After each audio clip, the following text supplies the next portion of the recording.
परम पूज्य गुरु जी श्री अरविंद अंकुर जी को कोटि कोटि प्रणाम। फेसबुक लाइव कार्यक्रम में उपस्थित सभी श्रोताओं का हार्दिक स्वागत करता हूं। गुरु जी, आज का प्रश्न पुरुषोत्तम बंधु जी जबलपुर से पूछते हैं कि भारत सरकार के वित्त मंत्रालय ने इस सप्ताह वर्ष 2024-25 के लिए 48.21 लाख करोड़ रुपए का बजट प्रस्तुत किया है। बजट सामान्य व्यक्ति की समझ से बाहर है। उसमें उसकी मौलिक जरूरतें जैसे शिक्षा, रोजगार, सुविधा, संरक्षण के लिए कुछ नहीं है। कुछ दिनों में चंद लोगों ने बजट से जो निष्कर्ष निकाला तो पता चला है कि जनता की आय के समतुल्य टैक्स वसूला जाएगा। प्रश्न यह है कि न्यायशील बजट और कर प्रणाली किस प्रकार से होनी चाहिए? कृपया मार्गदर्शन कीजिए। धन्यवाद गुरु जी। स्वागत है। प्रणाम जी। बजट प्रस्तुत हुआ है केंद्र सरकार का।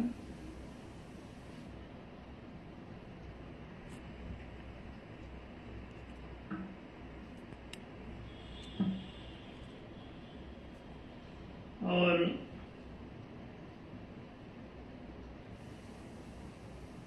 $48.21 लाख करोड़ मतलब 48 लाख करोड़ से अधिक।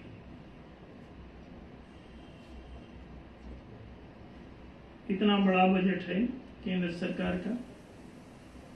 इसमें और भी दूसरी चीजें ऐड हो जाती हैं, जैसे कर्ज लेके जोड़ लिया, इतना देसी विदेशी कर्ज इसमें जुड़ जाता है। फिर इसके बाद स्टेट का अलग है बजट। तो कुल मिलाकर देखें तो 100 लाख करोड़ का बजट पहुंच जाता है।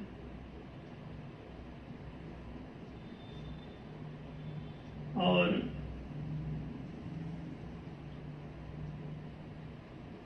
जनता के, जैसा कि आप लोग उस समय ही चर्चा उठा रहे हैं कि शिक्षा, रोजगार, सुविधा, संरक्षण, ये चार जो जनाधिकार हैं, ये चारों जनाधिकार जनता को सुलभ नहीं।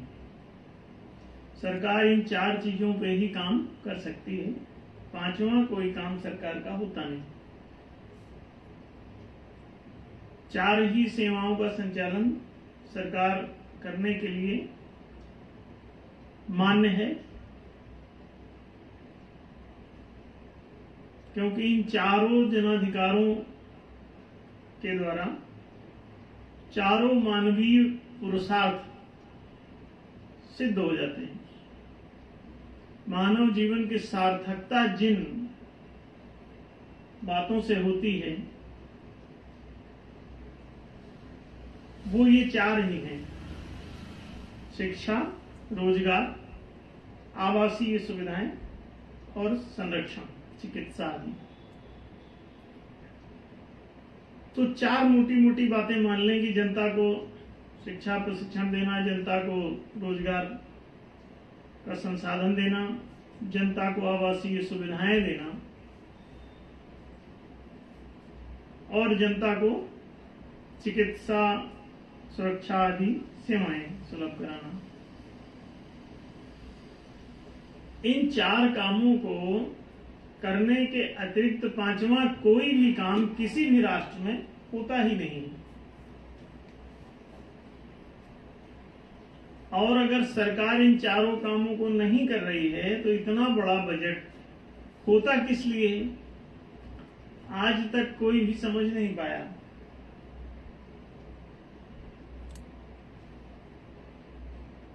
जनता को बंदूक, तलवार, ताकत, छल, कपट, कूटनीति के द्वारा कब्जे में लेना और उससे टैक्स के रूप में हफ्ता वसूली जैसा काम करना,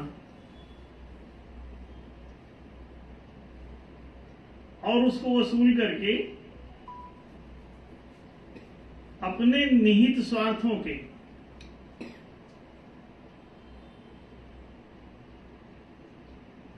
जो वो वर्ग विशेष एक बन जाता है राजनीतिक, उनके अपने 1 से 5% लोगों के हितों में इस पूरी राशि का उपयोग किया जाता है। और ऐसा नहीं है कि इसमें कोई ये जाति के कारण है, कोई धर्म के कारण है, या सांप्रदायिकता के कारण है, या अन्य किसी कारण से है। इससे कोई कारण नहीं। क्यों? ये पूरी दुनिया के हर राष्ट्र में ही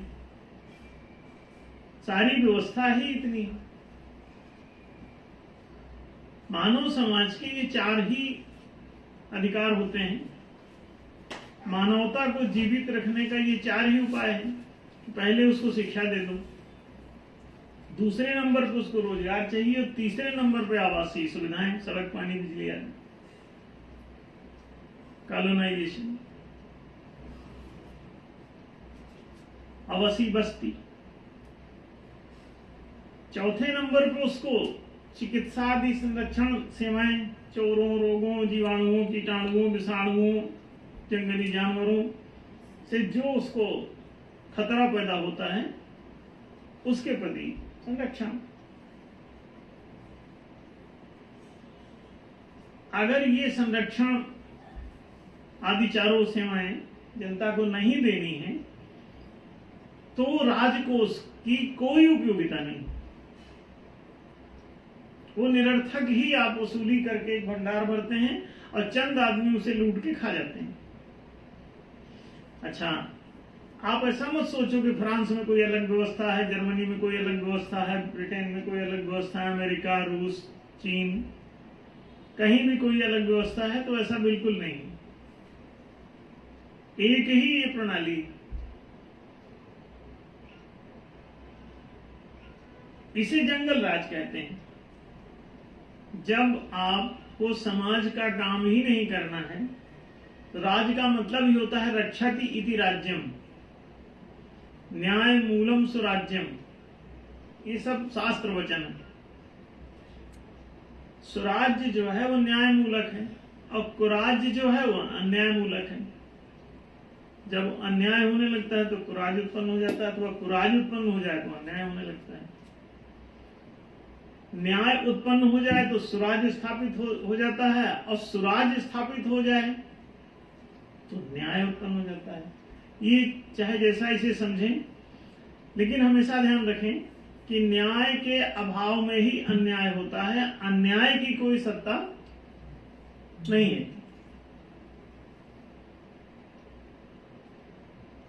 प्रकाश के अभाव में ही अंधकार होता है। अंधकार की अपनी कोई वास्तविक सत्ता नहीं। जहां जहां प्रकाश अनुपस्थित है वहां वहां पर अंधकार आपको दिखता है। जैसे ही प्रकाश उपस्थित होता है तो अंधकार का दिखना बंद हो जाता है, अंधेरे की सत्ता गायब हो जाती है। इसका मतलब भगवान का अभाव ही शैतान है। जहां भगवान नहीं है वहां पर शैतान विराजमान है। जहां पर ज्ञान नहीं है वहीं पर अज्ञान रहता है। ज्ञान उपस्थित होते ही अज्ञान की सत्ता अपने आप समाप्त हो जाती है। जहां शिष्टाचार नहीं है वहीं भ्रष्टाचार होता है। लोग कहते हैं भ्रष्टाचार पकड़ो, अंधेरा मिटाओ, चोर को पकड़ो, उसको दंडित करो। नहीं, न्यायशील समाज में दंड का कोई प्रावधान नहीं होता। क्यों? अन्याय ही नहीं होता समाज तो न्यायशील है, तो अब दंड किसको दोगे? दंड विधान बताता है कि आप अन्याय कर रहे हैं। हमने जब ये सारे प्रस्ताव रखे कि दंड विधान समाप्त होना चाहिए, अब बाबा अम्बेडकर ने दंड विधान बनाया हुआ था, तो कुछ शर्म खा के सरकार ने अभी अभी दंड विधान को अब न्याय विधान घोषित किया। ये न्यायधर्म सभा का प्रस्ताव है कि दंड विधान नहीं हो सकता। दंड विधान बताता है कि तुम अपराधियों के हाथ में सत्ता है।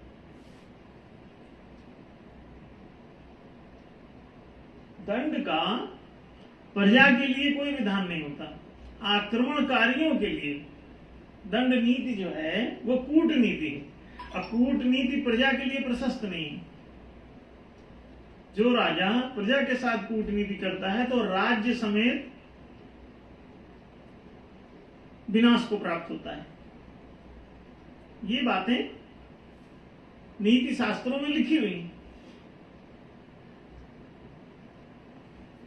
कूटनीति में 5 नीतियां होती हैं: साम नीति, छल नीति, दंड नीति, दान नीति और भेद नीति।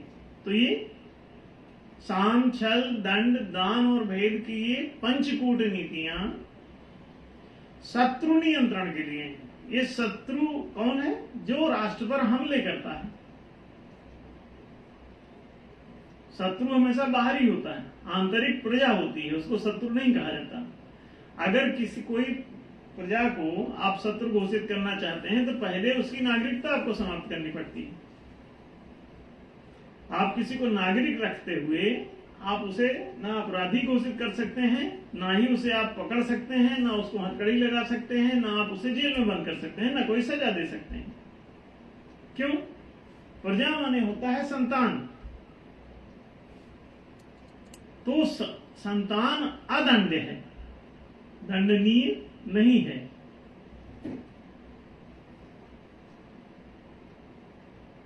दंड केवल, और दंड का अभिप्राय मौलिक रूप से सीमा ही होता है। गांव में सुना होगा आपने कि दाड़ बांध दो। लोग कहते हैं भाई डाड़ा मेड़ी का झगड़ा नहीं होना चाहिए। सीमा है खेत की, किसी की जो सीमा, उसको भी दंड ही कहते हैं।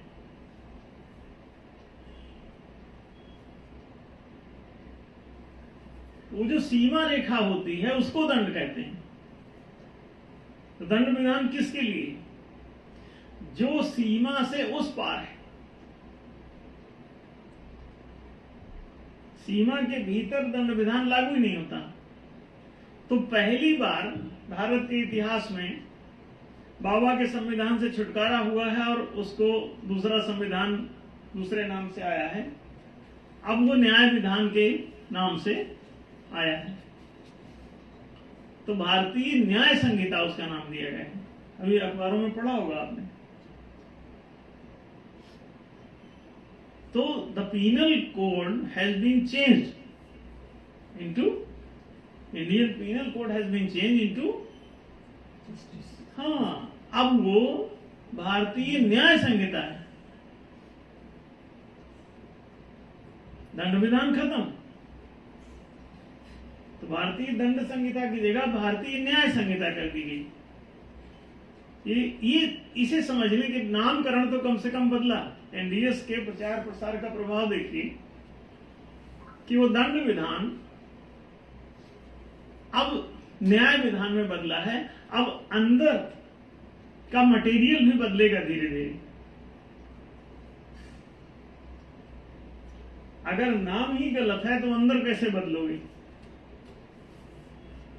तो नाम बदला है, अब काम भी बदलना पड़ेगा धीरे धीरे। काम वो नहीं बदल सकते क्योंकि वो अंदर से तो वे लोग स्वतः शत्रु हैं प्रजा के, तो वो बदल नहीं सकते इसको। अंदर से दंड विधान की जो धाराएं हैं वो चलेंगी वैसे। धारा के नंबर इधर उधर कर सकते हो लेकिन मटेरियल वही रखे रहोगे।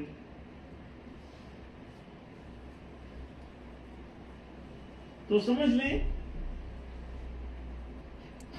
कि दंड एक शत्रुतापूर्ण कार्य है। प्रजा को आप दंडित नहीं कर सकते, उसे अरेस्ट नहीं कर सकते। तो जब ये प्रजा को दंडनीय अपराधी जो मान रहे हैं, पुलिस के हाथ में डंडा क्यों है? पुलिस के मुख में गाली क्यों है? पुलिस के हाथ में डंडा, पुलिस के हाथ में गाली और प्रजा के लिए कंधे पर बंदूक, ये क्या सूचना देती है?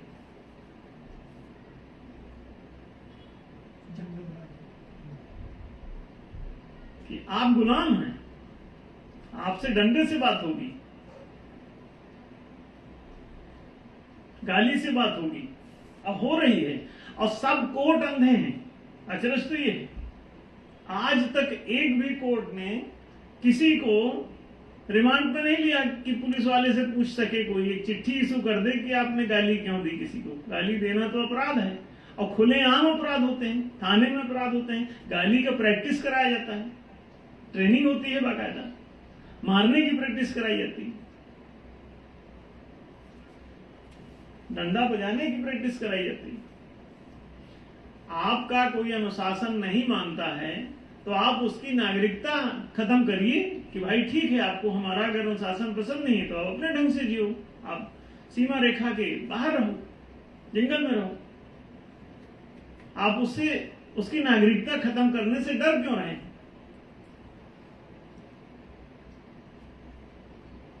अगर आप दुर्योधन हैं तो आप नागरिकता नहीं खत्म कर सकते किसी की। क्यों? आपने नागरिक नहीं गुलाम पाल रखे, गुलाम कोई नहीं छोड़ता। अगर आप अपने संगठन से किसी को निकालने की क्षमता रखते हैं तो इससे बड़ी आपकी ईमानदारी का कोई प्रमाण नहीं। बेईमान क्या कहता है, लोग कहते हैं अंडरवर्ल्ड में आप घुस तो सकते हो लेकिन निकल नहीं सकते। डोली चढ़ के जाओगे, अर्थी चढ़ के आओगे। तो इसीलिए उसको बहू की जगह बधू कहते हैं। बधू माने बध की पात्र, उसको उसका वध किया जाएगा।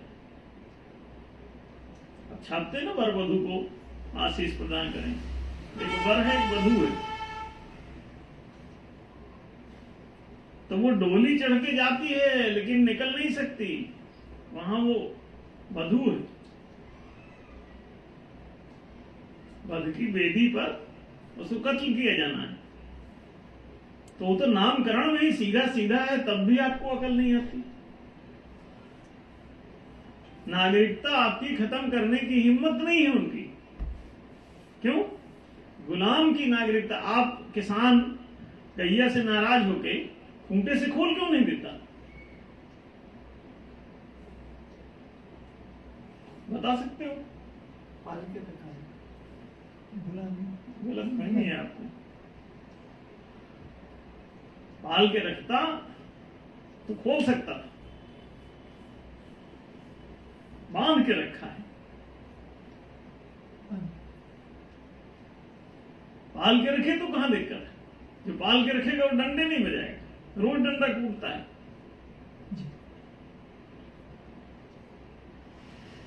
तो आप समझ लें, खूंटे से खोल के भगा क्यों नहीं देता गाय को, अगर गाय से दुखी है? प्रजा से आप दुखी हैं, आप अगर देवकी और वसुदेव से दुखी थे तो आप उनको कह देते थे कि ठीक है आप निकल जाइए हमारे राज्य से, बात खत्म करिए। ना ना ना ना, वो तो बोले रथ अब आगे जा ही नहीं सकता, अब तो अंदर सीधे उठा दोनों को अंदर डाल दिया।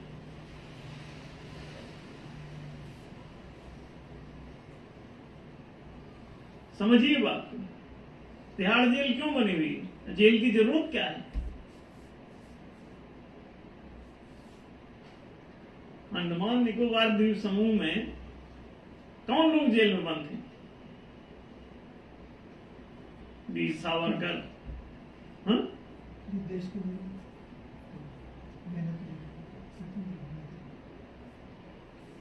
सोच के देखो, जेल में कृष्ण बंद होता है, जेल में गांधी बंद होता है, जेल में जीसस बंद होता है, सुकरात बंद होता है, मंसूर बंद होता है। विचार करके देखो, जेल क्यों बनाई गई? कभी सुना आपने कि कोई अपराधी बंद हुआ जेल में? नहीं सुनोगे। हाँ, अपराधी बता करके बंद किया जाता है। अगर वो अपराध कर रहा है तो आप नागरिकता क्यों नहीं खत्म कर देते उसकी? आपको पसंद नहीं है उसका चाल चलन, आप नागरिकता खत्म कर दीजिए। खत्म करने की हिम्मत नहीं, क्योंकि अगर एक पांडव को वनवास दिया तो प्रजा उसके पीछे चल देती, क्योंकि वो अच्छा आदमी होता है। गांधी को भगा नहीं सकते आप।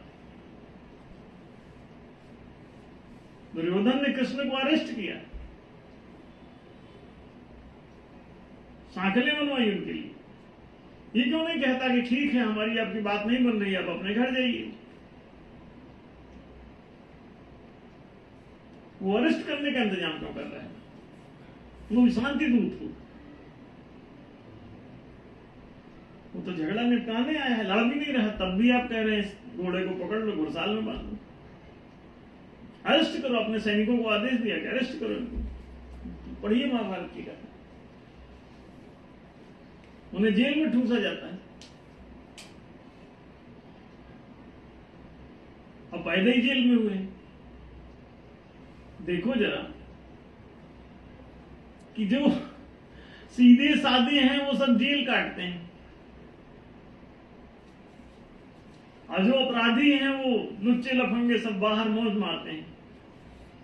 इसलिए हमने कहा कि जेलों को तत्काल समाप्त करो। हमारी चिट्ठियां सरकारों को जारी है, नीति आयोग को चढ़ी हुई।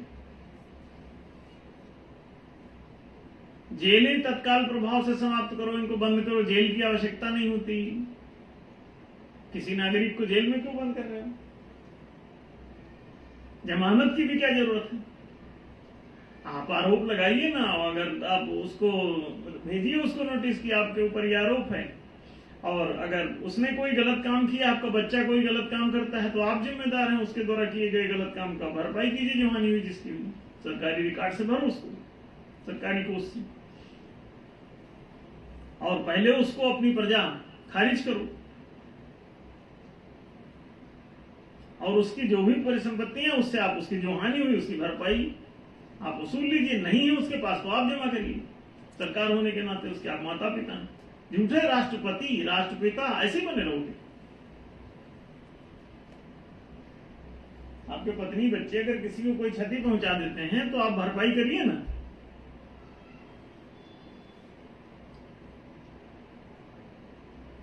समझिए बात को कि आप किस चंगुल में फंसे हुए हैं, और ये चंगुल किसी और का नहीं होता है।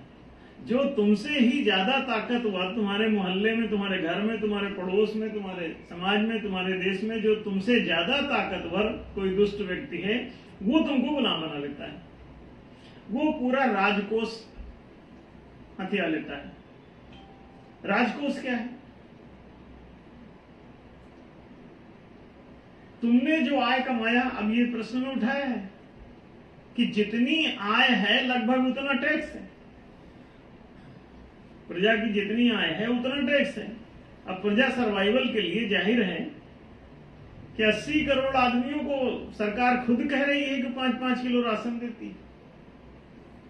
जब उसकी इनकम आप गायब कर दोगे तो आपकी गाय भैंसे हैं, ये दूध देंगी कैसे अगर उनको राशन नहीं दिया? तो राशन उनको पहुंचाया जाता है, चारा उनको देना पड़ेगा। क्यों? उनकी कमाई पूरी अपने जेब में आपने रख ली, तो राशन पहुंचाना पड़ेगा। और राशन पहुंचाना उनकी मजबूरी है, उसे जिंदा रखना जरूरी है। गुलाम मरने न पाए ये चिंता प्रत्येक मालिक को होती है। जो भी स्लेव बनाता है, गुलाम बनाता है, वो गुलामों को मरने नहीं देता किसी हालत में, और छोड़ भी नहीं सकता कि छोड़ दे कि ठीक है आप जाइए बाहर, आप गलत काम कर रहे हैं। नहीं, दरअसल गलत काम तो खुद कर रहा होता है, वो तो सही कर रहा होता है। तो उसको अगर वो निकाल दें कि तुम चलो हटो, तो वो कहेगा ठीक है हमको निकाल दो, हम तो मेहनती आदमी हैं, जंगल में काम करने लगेंगे, जाके वहीं गेहूं उगा लेंगे, चावल उगा लेंगे, टमाटर आलू उगा लेंगे, और हम बैठ के खाएंगे आराम से। तुमसे हमारा छुटकारा भी हो जाएगा। इसलिए वो लोग नहीं, क्योंकि वो जो उगाएगा वो उनके पास जमा होना है। इसीलिए तो वो पूछ रहे हैं कि चंद लोगों ने ये समीक्षा की कि जनता की आय के समतुल्य टैक्स वसूला जाएगा। तो जितनी आय है वो सारा लगभग टैक्स में जाता है। अब आप सोचिए, देखिए, और ये कैसे ले लेते हैं? क्योंकि उन्होंने संसाधनों पर टैक्स लगा रखा है। तो आपकी आय कब चली गई आपको पता ही नहीं चलेगा, क्योंकि आय पर वो टैक्स ही नहीं लगाते। इसलिए 5-5 लाख तक की आय पर आपको रिबेट मिलती है, छूट दे रहे हैं, आप खुश होते हैं, आप समझ ही नहीं रहे। भैया, आप जिससे प्रसन्न होते हो उसी में उनको लाभ है।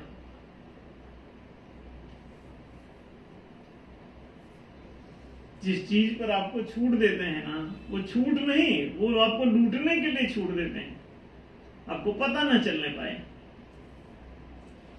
वो क्या करते हैं कि संसाधनों पर टैक्स लगा देते हैं। जो किसी भी राष्ट्र को अगर बर्बाद करना है तो उसके संसाधनों पर टैक्स लगा के रखो, उसकी प्रॉपर्टी पर टैक्स लगा दो, संपदाओं पर टैक्स लगा दो, रिसोर्सेस पर टैक्स लगा दो, और बस सब कब्जे में रहेंगे। रिसोर्सेस में कृषि भूमि पहला रिसोर्स है, उस पर टैक्स लगाओ, भूमि कब्जे में। दूसरा रिसोर्स मुद्रा है, मुद्रा पर ब्याज लगा दो, हो गया। भूमि पर लगान, मुद्रा पर ब्याज। तीसरा रिसोर्स है राजकोष, राजकीय संपदा। राजकोष पर समान वेतन का नियम समाप्त कर दो तो चंद लोगों के पास में एकदम राजकोष अपने आप चला जाएगा, कब्जा अपने आप सेट हो गया। तो उस पर विषम वेतन की व्यवस्था कर दो, एक में लगान, एक में टैक्स, और दूसरे में वेतन की विसंगति। और ये तीन हो गया। और चौथा जो है मंदिर, मठ, मस्जिद, गुरुद्वारा, चर्च, इनका सबका सरकारीकरण करना। चारों संसाधन सरकार के कब्जे में, दान दक्षिणा भी वहीं पहुंचने लगेगा। सभी मंदिरों का सरकारीकरण कर दिया गया है और सब वहां पैसा जा रहा है। मंदिरों के माध्यम से कुछ जो स्कूल और अस्पताल खुल सकते थे वो भी सरकार खींच ले जाती है, और खुद उसको न स्कूल खोलना, न अस्पताल।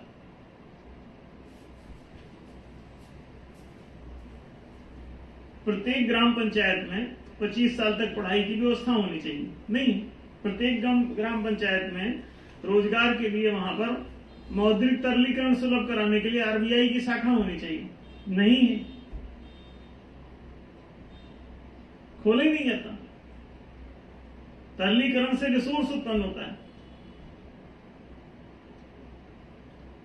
आप 1 करोड़ के मकान में रहते हैं, कीमत उतनी है, और फिर भी आप चाय की दुकान नहीं खोल सकते।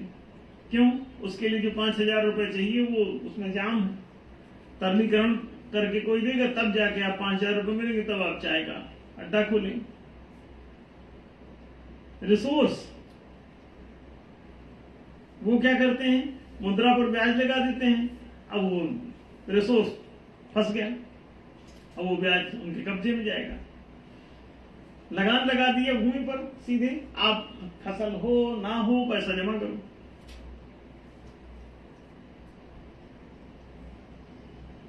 राजकोष का मैक्सिमम पैसा 5% में बढ़ जाता है, और बाकी थोड़ा सा बचता है वो 95% में बढ़ती है सैलरी। और पूरे देश का आंकड़ा ये है कि लोग एक सामान्य अनुमान लगाते हैं कि टोटल जितना भी मौद्रिक धन है देश में, उसमें से 95% धन 5% लोगों के पास है, और 95% लोगों के पास 5% धन है। अब आप सोच के देखिए ये विसंगति कहां से आई? अब वो धन सारा उनके पास है जो परिश्रमी नहीं।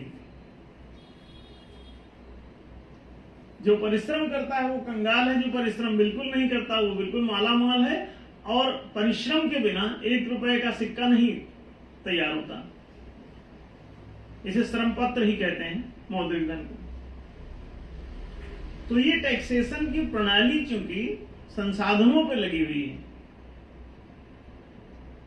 और आयों पर छूट है। आप कोई भी दुकान खोले हैं तो जीएसटी आ जाएगी। वो काहे पे है? दुकान की आय पर नहीं है जीएसटी। सोच के देखो, वो माल पर है, माल पर लगा हुआ है।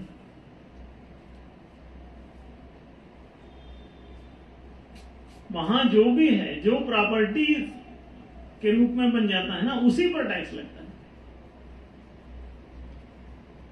जमीन पर टैक्स, मकान पर टैक्स, दुकान पर टैक्स, फैक्ट्री पर टैक्स, फैक्ट्री के हर सामान पर टैक्स, फैक्ट्री के हर मशीन पर टैक्स। आप हतप्रभ रह जाएंगे। तो ये जो टैक्सेशन की प्रणाली है, उसी में ये दो फाल्ट हैं। आम आदमी इन सब रहस्यों को नहीं समझ पाता। आप केवल रेपो रेट समाप्त करवा लीजिए, कोई देश में कहीं कोई गरीबी नहीं होगी। एक भी नागरिक ना गरीब होगा ना बेरोजगार। केवल रेपो रेट समाप्त करवा लीजिए, केवल रेपो रेट। आरबीआई जो लगाती है मुद्रा जारी करते समय, उसे रेपो रेट कहते हैं। मुद्रा पर उनका अधिकार भी नहीं है, क्योंकि मुद्रा उसकी होती है जिसका बर्फ का गोला, उसी का लिक्विड तरलीकृत। तो वो तो मालिक भी नहीं होते, इसके बाद भी उस पर उनका कोई इंटरेस्ट बनता ही नहीं, क्योंकि मालिक ही नहीं। इसी की वो प्रॉपर्टी है जो लिक्विडाइज होनी है, तो इसी पर टैक्स, और इसकी प्रॉपर्टी पर टैक्स। सोच लीजिए आप, उत्पादन जो होता है, आय जो होती है, उसका तृतीयांश भाग सरकार को जा सकता है यदि वो ये चारों सेवाएं दे। अगर केवल 2 सेवाएं देती है, शिक्षा रोजगार नहीं देती, केवल सड़क पानी बिजली अपना बनाती है, पुल बनाती है, और केवल सुरक्षा सेना मेंटेन करती है, पुलिस मेंटेन, तो फिर उसको इतना ही बनता है कि वो उत्पादन का छठमांश ले ली, तृतीयांश नहीं। तो 1/3 के बजाय 1/6 भाग फिर उसको लेने का अधिकार, अगर आधी सेवाएं दे रहा है तो। शिक्षा रोजगार कोई नहीं दे रहा है, नाम मात्र का। 25% शिक्षा बजट, 25% रोजगार बजट होना चाहिए। रोजगार बजट बनाओ, हर साल 25% उसमें डाल दिया करो। लोगों से कहो जब जिसको रोजगार की जरूरत हो, इसमें से पैसा निकाल के और अपना संसाधन खरीद लिया करो रोजगार का। सरकार को देना भी नहीं पड़ेगा किसी को रोजगार। केवल एम्प्लॉयमेंट फंड बना दीजिए, 25% उसमें हर साल डालिए, और वो अथाह धनराशि हो जाएगी। और उसमें से जो भी धंधा करेगा, उसमें से अपनी कमाई का एक विशेष प्रतिशत 10-12% वो उसमें जमा कर दिया करेगा किस्त के रूप में। और जब वो वापस आ जाएगा तो उसकी जो भी लिक्विडिटी के लिए जो सिक्योरिटी रखी गई है, वो उसको वापस दे दी जाएगी। कोई जमीन, दुकान, मकान, सीधे से सिद्धांत है। तो लिक्विडिटी के बिना चूंकि रिसोर्स क्रिएट नहीं होते, तो वो जानबूझ के लिक्विडिटी पर ही अगर टैक्स लगा दिया तो हर रिसोर्स पर टैक्स लग गया, ये अभिप्राय होता है उसका। तो repo rate controlling resources. Repo rate का अभिप्राय सिर्फ इतना है कि they are controlling resources by imposing the repo rate on currency at the time of issuance. मुद्रा जारी करते समय वो जो उस पर ठोक दिया, वो रिसोर्स पे सीधे सीधे लगता है। तो आप समझ सकते हैं कि एक भयंकर ये सब षड्यंत्र है। और ये आसुरी सत्ताएं जब तक कायम रहेंगी, इस सभ्यता को ही बदलना पड़ता है। इसे दानव सभ्यता को मानव सभ्यता में ले आओ। ये दान नीति जो है ना, ये आपको 5-5 किलो जो राशन देती है, यही आपके दुख का मूल है। आप दान मत लीजिए, आप कहीं रेपो रेट हटा लीजिए, राशन तो हम खुद ही कमा लेंगे, वहां से हम रिसोर्स ले लेंगे, लिक्विडिटी ले लेंगे, उससे रिसोर्स खरीद लेंगे, रिसोर्स पे हम काम कर लेंगे। काम जब करेंगे तो उसका 1/6 या 1/3 आपको हम भेजेंगे, और उसमें से राजकोष बनाइए और आप ये सेवाएं चलाइए। नहीं चलाते हैं तो टैक्स, जो सर्विस नहीं देते हैं उसका उतना टैक्स 1/4 उसका कम कर दो। तो ये सीधे से सिद्धांत है कि जितनी भी आय है राष्ट्र की, उसका आप 1/3 जमा करा लीजिए और चारों सेवाएं दीजिए। अगर आधी सेवाएं देते हैं तो आधा टैक्स कर लीजिए, 1/3 के बजाय 1/6 ले लीजिए। प्राचीन जब वो शिक्षा रोजगार सामाजिक रूप से चलता था, गुरुकुल में शिक्षा दी जाती थी, तो सरकार 1/6 लेती थी शिक्षा रोजगार, वो उस पर काम नहीं कर रही थी। तो 1/6 भाग आप चाहे कोई स्मृतियां पढ़ लीजिए, उसमें भी इसका उल्लेख। आय का छठमांश, उत्पादन का छठमांश वो लेते थे। पूरे आप भारतीय शास्त्रों में साफ साफ लिखा हुआ है, आय का छठमांश सरकार तब लेती है जब वो शिक्षा रोजगार नहीं दे रही होती है। तो ये सामाजिक तल पर जो गुरुकुल है वो विद्यालय चला रहे हैं और वहीं से वो रोजगार का प्रबंधन भी कर देते थे उनका,